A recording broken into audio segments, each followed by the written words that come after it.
오늘 우리에게 주신 하나님의 말씀 함께 읽도록 하겠습니다. 사무엘상 29장 1절에서 11절까지의 말씀, 우리 한 목소리로 하나님의 말씀을 함께 읽도록 하겠습니다. 읽겠습니다. 블레셋 사람들은 모든 군대를 아벡에 소집시켰고 이스라엘 사람들은 이스라엘 샘 곁에 진을 쳤습니다. 블레셋 지휘관들은 수백 명씩, 수천 명씩 부대를 이루어 행진했고 다윗과 그의 군사들은 아기스와 함께 뒤쪽에서 행진했습니다. 블레셋 장군들이 물었습니다. 이 히브리 사람들은 뭐하러 여기 온 것입니까? 아기스가 대답했습니다. 이 사람은 이스라엘의 왕 사울의 신하였던 다윗이 아니냐. 그가 1년이 넘게 나와 함께 있었는데 그가 사울을 떠난 그날부터 지금까지 나는 이 사람에게서 흠을 잡지 못했다. 그러나 블레셋 장군들은 화를 내며 말했습니다. 저 사람을 보내버리십시오. 당신이 그에게 정해주신 땅으로 돌아가게 해서 우리와 함께 싸움에 나가지 못하게 하십시오. 그러지 않으면 싸우는 동안 우리에게 덤벼들지 모릅니다. 저 사람이 자기 주인과 무엇으로 화해하겠습니까? 우리 군사들의 머리를 가져가는 것 말고 더 있겠습니까? 이 사람은 저들이 춤추며 서로 사울이 죽은 사람은 수천 명이요 다윗이 죽인 사람은 수만 명이구나 하고 노래했던 바로 그 다윗 아닙니까? 그러자 아기스가 다윗을 불러 말했습니다. 여호와께서 살아계심을 두고 맹세하는데 내가 믿을만 했기에 흔쾌히 내 군대에서 섬기도록 해주었다. 그리고 내게 온 그날부터 지금까지 너는 흠잡을 데가 없었지만 지휘관들이 너를 좋아하지 않는구나. 그러니 평안히 돌아가 블레셋 지휘관들을 불쾌하게 하는 일이 없도록 하여라. 다윗이 물었습니다. 제가 무엇을 어쨌다고 그러십니까? 이날까지 제가 왕과 함께 있는 동안 종을 어떻게 생각하셨기에 내가 내 주인인 왕의 적들과 싸우지 못한단 말씀입니까? 아기스가 대답했습니다. 내가 보기에도 내가 하나님의 천사처럼 내게 잘했음을 안다. 그럼에도 불구하고 블레셋 지휘관들은 그가 우리와 함께 싸움에 나가서는 안 된다고 하는구나. 그러니 너와 함께 온 내 주인의 종들과 함께 아침 일찍 일어나 날이 밝자마자 떠나거라. 그리하여 다윗과 그의 군사들은 아침에 일찍 일어나서 블레셋 땅으로 되돌아갔고 블레셋 사람들은 이스라엘로 올라갔습니다. 아멘. 이제 블레셋과 이스라엘은 또다시 전쟁 가운데 서게 되는데요. 블레셋의 아기스 왕 밑에 있었던 다윗도 아기스의 초청으로 당연히 이 전쟁에 함께하게 됩니다. 1절을 보면 블레셋 군대가 아벡에 진을 쳤다라고 말하는데 아벡은 이미 사무엘상 4장에서도 나오지만 또 그 전으로 올라가면 사사 기드온 때 미디안 군대와 전쟁을 치렀던 곳입니다. 곧 이스라엘 경계에서 군사적으로 굉장히 중요했던 지역이라는 것을 우리가 다시 한번 생각해 볼 수 있죠. 오늘 본문을 보면 블레셋의 지도자 중에 한 명이었던 아기스 왕은 자기가 보니까 다윗이 믿을만하고 충분히 블레셋에 이익이 된다라고 생각해서 같이 전쟁에 나가자고 합니다. 그러나 3절에서 5절까지 보면 다른 지역의 장군들이 이것을 결코 그럴 수 없다라고 화를 내면서 반대하고 나선 것을 우리가 볼 수 있죠. 이런 대화가 가능했던 이유는 저희가 살고 있는 아부다비와 아랍에미리트 관계와 비슷하다는 데서 우리가 찾을 수 있습니다. 아부다비는 아랍에미리트라는 연합국가에 속한 7개 도시국가 중에 하나인 것처럼 이 다윗을 데리고 나온 아기스 왕은 블레셋의 5가지, 이 5개 나라 중에 한 지역의 지도자였던 것이죠. 그래서 지금 이스라엘을 대항해서 연합의 군대를 만들고 있는 블레셋의 5지역에서 각각 나온 지휘관들은 적군의 최고의 장수였던 다윗이 함께 전쟁에 나간다는 것은 결코 용납할 수 없었던 것이죠. 특별히 전쟁에서 실제 군 지휘관들의 사기와 연합은 너무나 중요했기 때문에 아무리 한 지역의 대표격인 이 아기스 왕이라 할지라도 실제 군대에 나가야 됐던 이 지휘관들의 강력한 항의를 그냥 무마할 수는 없었을 거라는 것입니다. 그래서 아기스 왕은 다윗에게 이렇게 6, 7절에 말하면서 돌아가도록 이야기하죠. 이렇게 말합니다. 6, 7절에 그러자 아기스가 다윗을 불러 말했습니다. 여호와께서 살아계심을 두고 맹세하는데 내가 믿을만 했기에 흔쾌히 내 군대에서 섬기도록 해주었다. 그리고 내게 온 그날부터 지금까지 너는 흠잡을 데가 없었지만 지휘관들이 너를 좋아하지 않는구나. 그러니 평안히 돌아가 블레셋 지휘관들을 불쾌하는 일이 없도록 하여라. 우리는 아기스 왕이 말하는 것, 다윗에 대해 말하는 내용을 보면 그가 얼마나 다윗을 신임했는지 알 수 있습니다. 특별히 아기스 왕은 자기가 얼마나 다윗을 신임하는지를 다윗이 가장 신임했던, 가장 의지하고 신뢰했던 여호와 하나님의 살아계심을 두고 맹세한다라고까지 말하면서 다윗 너는 흠잡을 데가 없었다. 이 말은 곧 정직했다라는 표현으로 이것을 말하고 있는데요. 그 말을 하면서 다윗이 얼마나 자기에게 신임을 얻고 있는지를 말해주고 있어요. 여러분, 이것은 실제로 아기스 왕이 느끼는 진심이었을 것입니다. 그러나 우리는 이미 앞선 본문을 통해서 이때의 다윗은 사실 정직하지 않았다라는 것을 너무나 잘 알고 있죠. 사무엘상 27장 8절 이하를 보면 다윗은 아기스 왕이 거주하라고 주었던 시글락 땅에 살면서 그 주변에 있는 아멜렉 사람들, 또 구술 사람들, 기르스 사람들을 가차없이 살인하고 강도짓을 일삼고 있었습니다. 그러나 아기스 왕이 오늘은 어디를 습격했느냐고 물었을 때 사실대로 말하지 않았죠. 자기에게 이익이 되는 것을 쫓아서 살고 있던 다윗이었어요. 거짓말을 일삼던 다윗이었습니다.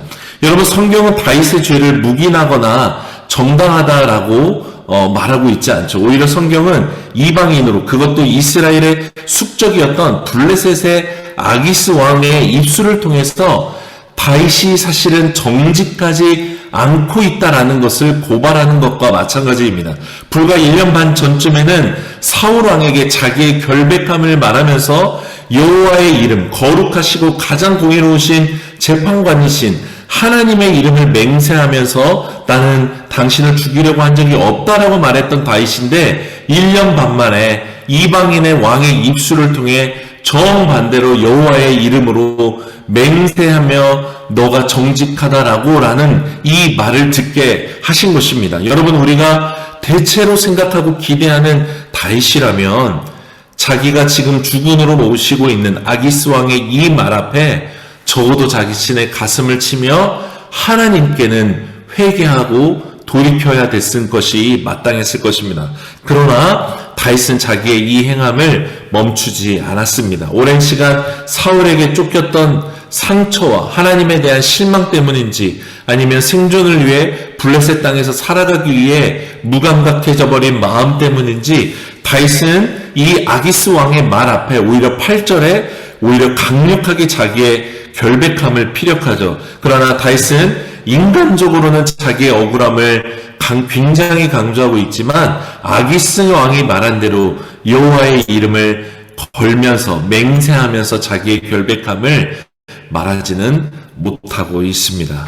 그렇게 다윗과 그의 군대는 다시 시글락 땅으로 돌아가게 되죠. 사랑하는 여러분, 우리는 다윗이라는 인물을 생각할 때 그의 일생의 허물이라고는 딱 한 번 밧세바를 범한 것이 전부이고 그 남편을 일부러 죽인 것이 전부인 것처럼 생각하기 쉽습니다. 그러나 우리는 다윗의 연약함을 성경을 통해 전반적으로 발견하게 되죠. 사울에게 쫓겨서 도망갈 때 제사장 아히멜렉을 속이기도 하고 오히려 이 지성소에 들여뒀던 진설병, 거룩한 떡을 거짓으로 먹기까지 했던 것, 또 골리앗의 칼을 얻어갔던 것, 또 오늘 본문에서도 아기스 왕을 속이고 강도짓을 하고 살인을 했던, 아무리 하나님께서 멸하라, 이전에 멸하라 말씀하셨던 이방 민족이라 할지라도 자기를 위해서 이 모든 일을 행했던 모습들은 결코 우리가 기억하고 바라는 다윗의 모습과는 거리가 있다는 것이죠. 여러분, 이때의 다윗은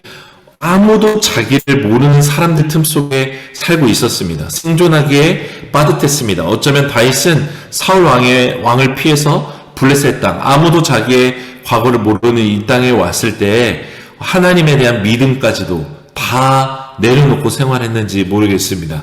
그렇게 당장 그 땅에서 먹고 살 궁리와 더 잘 살고 싶은 궁리만을 하면서 거짓을 일삼고 살인과 강도는 물론이고 하나님의 이름으로 맹세하고 있는 이 아기스 앞에서도 회개하지 않았던 것이죠. 그런데 성경은 이런 다윗을 책망하는 데만 집중하지 않고 오히려 다윗의 이런 허물과 제약에도 하나님의 신실하신 계획이 작동되고 있다라는 것을 우리 모두에게 말씀하고 있습니다. 이것은 구약 성경 전체에서 나타나고 있는 가장 중요한 특징이죠. 도리어 다윗을 자기 살던 곳에 다시 돌려보내심으로써 하나님은 하나님의 신실하신 계획을 계속해서 진행해 나가신다는 것을 알 수 있어요. 첫 번째로 다윗이 전쟁에 참여하지 않음으로써 자기 민족 이스라엘을 죽이지 않을 수 있었습니다. 이것은 나중에 이스라엘의 왕으로 다윗을 세우기 위한 하나님의 가장 큰 계획 가운데 있던 하나님의 신실하신 은혜이죠. 동시에 블레셋 시글락으로 돌아왔을 때 다윗이 내일 본문을 보면 자기 가족들 모두, 공동체 식구들 모두가 다 잡혀갔다라는 것을 알게 됩니다. 그리고 하나님의 은혜로 바로 그곳을 찾아가서 한 명도 잃지 않고 구해올 수 있게 되는데 이것 또한 하나님의 크신 은혜였던 것이죠. 여러분, 우리가 이 오늘 본문의 다윗을 통해 깨닫는 것은 무엇입니까? 하나님의 은혜는 내가 완전하지 않을 때에도, 심지어는 거짓을 일삼고 잘못 살고 있는 그때에도 여전히 우리에게 임하고 있다라는 것이죠. 완전하지 않을 때뿐만 아니라 탐욕을 따라가고 거짓을 일삼는 그때에도 하나님은 여전히 우리를 향한 신실한 계획을 취소하지 않고 계신다라는 것입니다. 사랑하는 여러분, 우리는 완전하지 않습니다. 완전할 수도 없는 존재들이죠. 그러나 우리의 이 연약함으로 인해 아파하고 하나님께 기꺼이 나아가기를 원하는 마음으로 오늘 우리가 예배하고 있습니다. 하나님은 우리가 완전해서 우리를 사랑하시는 것이 아닙니다. 하나님은 우리 아버지시기에 우리의 존재 자체로 사랑하고 계시기 때문에 그렇습니다. 다윗은 시편 139편에서 이렇게 고백하는데요. 7절에서 10절까지를 제가 읽도록 하겠습니다. 내가 주의 영을 떠나 어디로 가며 주의 앞에서 어디로 피하리이까? 내가 하늘에 올라갈지라도 거기 계시며 스올에 내 자리를 펼지라도 거기 계시니이다. 내가 새벽 날개를 치며 바다 끝에 가서 거주할지라도 거기서도 주의 손이 나를 인도하시며 주의 오른손으로 나를 붙드시리이다. 아멘. 여러분, 다윗은 하나님의 영을 떠나서 자기가 숨고 자기가 원하는 대로 살기 원했지만 어디에 가던, 하늘에 가던, 지옥과 같은 수월의 밑으로 가던 주의 영이 거기 계시다라고 고백합니다. 그러면서 하나님이 얼마나 자기를 사랑하셨고 자기가 모태에 이미 잉태되기 전부터 하나님께서 자기를 창조하신 계획을 찬양하는 것이 시편 139편에 나와 있지요. 여러분, 이 다윗은 자기의 이 연약함의 모든 시간을 통틀어서 얼마나 하나님이 선하시고 좋으신 분이신지를 깊게 깨닫고 이런 고백의 시들을 쓸 수 있었던 것이죠. 하나님은 다윗이 완벽하고 일을 잘하고 도덕적 기준을 충족시켰기 때문에 다윗을 선택했고 사랑했던 것이 아닙니다. 다윗은 불완전하고 때로는 어리석은 선택을 일삼는 사람이라 할지라도 다윗은 하나님을 정말로 사랑했습니다. 이 사랑이 하나님으로 하여금 그를 더욱 사랑하게 만들었던 것이죠.